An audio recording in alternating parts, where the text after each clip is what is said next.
خوش آمدید learn about Islam channel پر۔ آج ہم گفتگو کریں گے 12 ائمہ کی حدیث اور مشارحین کی پریشانی پر۔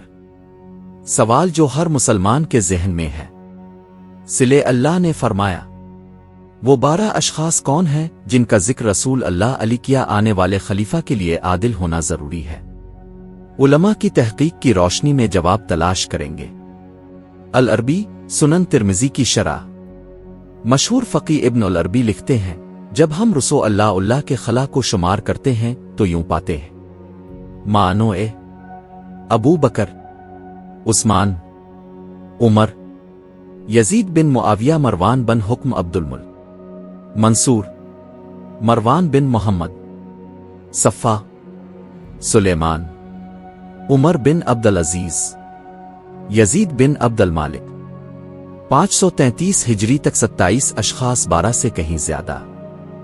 ابن العربی کا حیران کن اعتراف، صفحہ 728، شرح ترمذی۔ اگر ہم خلافت نبوی کے حقیقی حقداروں کو شمار کریں تو وہ پہلے 4 خلفاء اور 5ویں عمر بن عبدالعزیز تھے۔ لہذا اس حدیث کا معنی آج تک میری سمجھ میں نہیں آ سکا۔ ایک عظیم عالم کا اعتراف یہی ہے مشارحین کی پریشانی۔ صلی اللہ قاضی اعاز کا جواب، یہ اعتراض باطل ہے۔ رسول اللہ لیکن یہ نہیں فرمایا کہ بار کے علاوہ خلفی نہیں ہوں گے۔ حضرت لیلہ کا ارشاد اس بات سے مانے نہیں کہ اس تعداد سے زیادہ بھی ہوں۔ قاضی اعاز بھی یہ نہ بتا سکے کہ وہ مخصوص 12 اشخاص کون ہیں۔ نقد کیا ہے؟ مکتب خلافت کے علماء اس حدیث کی صحیح تشریح نہ کر سکے۔ ابن العربی نے خود اعتراف کیا۔ قاضی اعاز جواب دینے سے قاصر رہے۔ اگلی ویڈیو میں وہ 12 مخصوص اشخاص کون ہیں؟